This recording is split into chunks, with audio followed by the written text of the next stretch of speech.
রংপুরের 4 জন হত্যাকাণ্ড নিয়ে নতুন তথ্য ফাঁস। দেখুন কি হয় এই ভিডিওটা। গোপন কথা বাইরে পোস্ট করা যাবে না। পরে আর ডাক্তার রিপোর্ট লিখবে আরেকটা, আর আমি বলবো আরেকটা। না না, আপনি আমার সাথে এরকম করতেছেন। আপনি আপনি আমাকে বলেন। মেয়েটার বীর্য বাড়িতে, বীর্যটা রাখছি আমি। কি কি সংগ্রহ করছেন? ওটা ভেজালি সব আপনাকে বললাম, ওদেরকে বলি আমাকে কি কি দুটো ভেজালি সব নাক দেখি। হ্যাঁ ভেজালি সব ব্যবহার করছি। হ্যাঁ, আমাকে জাকির ভাই করে কাগজটা বাড়ি করে দিয়ে কোনো না, সাহেব আলী ছাড়া আমি কাগজ দিতে পারবো না। কি কি রাখলেন? ওই ভেজালি সবই রাখছে খালি। ওটা ভেজাইলের সব। হ্যাঁ, ওটা কি হলো? ওটা দুটো সিআইডির মধ্যে পুলিশ নিয়ে গেলো দিবার জন্য, আর দুটা আমাদের মেডিকেলে পরীক্ষা করার জন্য কলেজে দিছে। মানে কি পাইছেন কি এমনিতে? আমাদের বীর্য ছিল। বীর্য ছিল মানে কোনটার মধ্যে? মেয়েটার।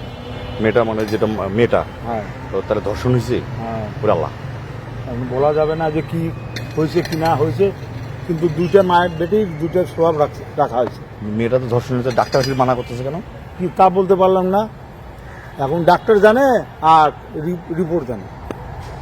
কি কয়? আমি বাইরে আপনারা কতদিন থেকে লাশ কাটেন? মেলা দিন দিকে, তাও কতগুলো? মেলা বঞ্চি নাই। মানে দেখি বুঝতে পারছেন? হ্যাঁ, ডাক্তার বলছে ওটা দেখো তো আছে কিনা। দেখলাম তো ওই যে বীর্য বেড়াচ্ছে, তো বলে ওটা রাখি দাও। ওটা রাখি দিলাম। এখন ডাক্তারের উপর তো আমি তো কিছু বলতে পারবো না। এখন ডাক্তার যদি রাখে, যদি ভিসা যদি রাখবার চায় যে ভিসা রাখি দাও, তাহলে রাখি দেবো। গাইস, আপনারা সবাই জানেন যে আমি আপাতত এই ধরনের ভিডিও নিয়ে কখনো কথা বলি না, কিন্তু পরিস্থিতি দেখে আজকে বলতে বাধ্য হলাম। আপনারা দেখুন গাইস, রংপুরের যে ঘটনাটা 4 জন যে খুন হয়েছে সেটা অবগত সবাই জানেন। সেখানে পুলিশের বিবৃতি কি, যে তারা যে 2 জন খুনি ছিল তারা অন্য বিল্ডিং দিয়ে সেই বিল্ডিংয়ের ছাদে আসে, এবং সেই বিল্ডিংয়ের ছাদে আসার পর তারা ইয়াবা সেবন করতে থাকে, এবং স্যার শব্দ পেয়ে সেই বিল্ডিংয়ের ছাদে যায় এবং কি তাদেরকে ধরে ফেলে ইয়াবা সেবন করার অবস্থায়। সেই কারণে নাকি তারা একে একে স্যারকে খুন করে, স্যারের কথা শুনে স্যারের স্ত্রী সেখানে যায়, তারপর স্যারের স্ত্রীকে খুন করা হয়, এবং কি তারপর তার মেয়ে এবং তার বাচ্চা। পুলিশ যেটা ধারণা দিচ্ছে আর কি, কিন্তু পুলিশের ধারণা সম্পূর্ণ মিথ্যা। আমি আপনাদের এই প্রথমে পুলিশের বিবৃতিটা শুনুন নাকি। 4টা খুন হয়েছে, 4টা খুন একের পর এক হয়েছে। প্রথমে গণপতি চক্রবর্তী স্যারকে খুন করা হয়। স্যারের শব্দ পেয়ে, স্যারের গঙ্গানি শব্দ পেয়ে স্যারের ওয়াইফ প্রীতিলতা চক্রবর্তী ম্যাডাম যখন যাচ্ছিলেন তখন উনাকে খুন করা হয়। উনার শব্দ পেয়ে মেয়েটা যখন আসতেছিলেন প্রার্থী চক্রবর্তী, এরপরে প্রার্থী চক্রবর্তীকে খুন করা হয়। সবশেষে ঘুমিয়ে থাকা নিষ্পাপ শিশুটাকে খুন করা হয়, এবং খুনগুলা একটার পর একটা করা হয়। গাইস, এবার এই ভিডিওটা একবার দেখুন। স্থানীয় যারা সেই হত্যাকাণ্ডের বিরুদ্ধে আন্দোলন করতেছে তাদের বিবৃতিটা একবার শুনুন। 2 জন হত্যা করলো, সাথে সাথে আসলো, তাহলে কারেন্টের পোলের কারেন্টকে লাইন কাটলো, এই লোকটি কে? আমাদের প্রশ্ন যে ওখানে যে সিসিটিভি ক্যামেরা ছিল সেই সিসিটিভি ক্যামেরা কে বন্ধ করলো? আমাদের প্রশ্ন যে 2 জনকে গ্রেপ্তার করা হয়েছে, আমাদের কাছে খবর আছে তারা নাকি ইয়েবা খায় না। এটা আমাদের প্রশ্ন।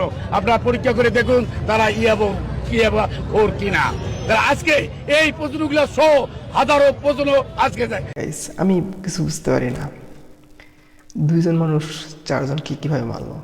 আর তারা যদি ইয়াবা সেবন করেই তাদেরকে খুন করে থাকে, তাহলে শুরু থেকে ইলেকট্রিসিটি, তারপর সিসিটিভি ক্যামেরা সব বন্ধ ছিল কীভাবে?